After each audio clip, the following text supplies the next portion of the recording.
The Barefoot Lawyer Reports on China invites you to check out the Center for Human Rights website at humanrights.catholic.edu. There you can find our latest episodes, articles about human rights in China, important events, and information about our annual essay contest for students. Go to humanrights.catholic.edu. Hello, everyone. Welcome to another episode of the Barefoot Lawyer Reports on China. My name is Will Detheridge. Joining me, as always, is Chen Guangcheng. Hello, everyone. Hello, Will. I'm glad to see you here today. Yeah, and when many people think about the conflict going on in Iran, a lot of people might not think China, but that's on the top of Guangcheng's mind today. Right, Guangcheng? Yes. The war between Iran and the U.S., a lot of people in mainland China are focused on it. Right, and why is that, Guangcheng? Yeah, because Chinese people hope the U.S. will do the same thing in mainland China like the U.S. did in Iran. So, in mainland China, sometimes Chinese people call let the leader go first. Yeah, and that comes from 30 years ago. In mainland China, in Kolomai, in Xinjiang, they have a big meeting. More than 3,000 children were there. And the CCP's officials went there to give a speech. The problem is that building burned. Oh. And unfortunately, one leader said, let the leader go first. Oh, wow. Before the children?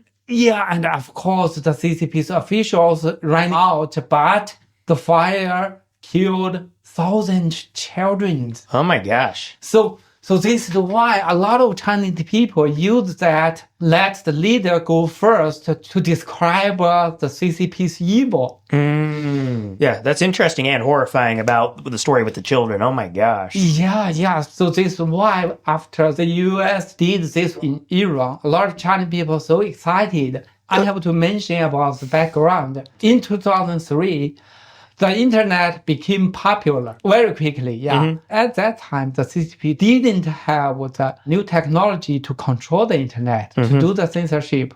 At that time, the Chinese netizens used the internet to fight back against the CCP.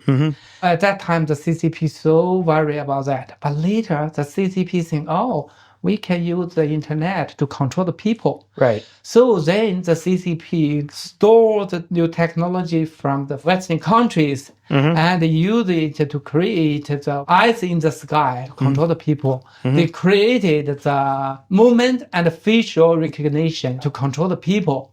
So it became very difficult to share the information online. Yeah, so because the eyes in the sky need a lot of cameras, the CCP installed more than 200 million cameras in the whole country. Wow. To do surveillance. Right. And some news said the U.S. used the camera in Iran to know the location of the leader. Interesting. Like he used Iran's own cameras? Yes. Interesting.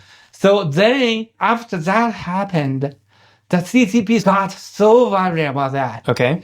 Because the CCP installed more than 200 million cameras in the whole country. Interesting, yeah. So if the US want to do that, like Iran, can use all the cameras to know where the CCP's leaders are going. Okay, gotcha. Yeah, so CCP so worried that some news said, now the CCP tried to take the cameras away. Wow. So yeah, you can see the technology, that is a big tool, a very useful tool to fight against the CCP.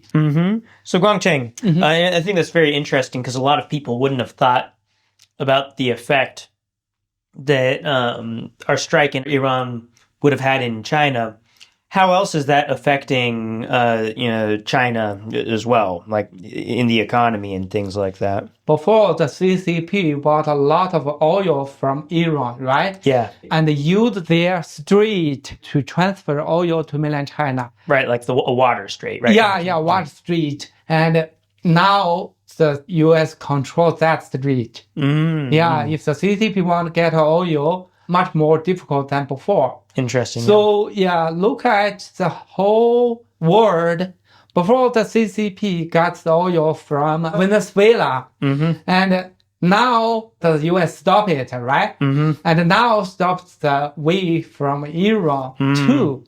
So in the future, maybe the CCP only can buy the oil from Russia. Interesting. But Russia will make the price very high. Right. Yeah. So a little later, I think maybe the CCP don't have the oil to use it in mainland China. Usually that should make the people angry in mainland China, right? Because they don't have the oil to use, because of the economy situation getting worse. But a lot of people support that happen. Interesting. They help the Western country can tear down CCP. If the CCP don't have money, they cannot continue to do surveillance. They don't have the money to persecute the Chinese people. So that give opportunity for Chinese people to change the party-state system. Yeah, that is a very, very good example for China in the future. New system, new situation, new opportunity. Yeah.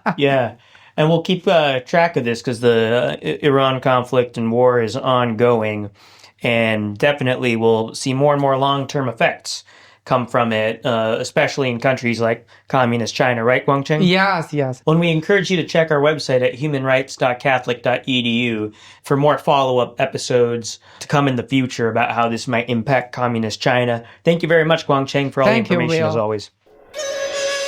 The Center for Human Rights has published countless articles and reports on issues facing China, the US, and the world. In a 2023 report, Emily Burton examines the continuing influence of Confucius Institutes in American universities, exposing how many have rebranded rather than truly severing ties with the Chinese Communist Party. To read her report, go to our research and analysis page on humanrights.catholic.edu.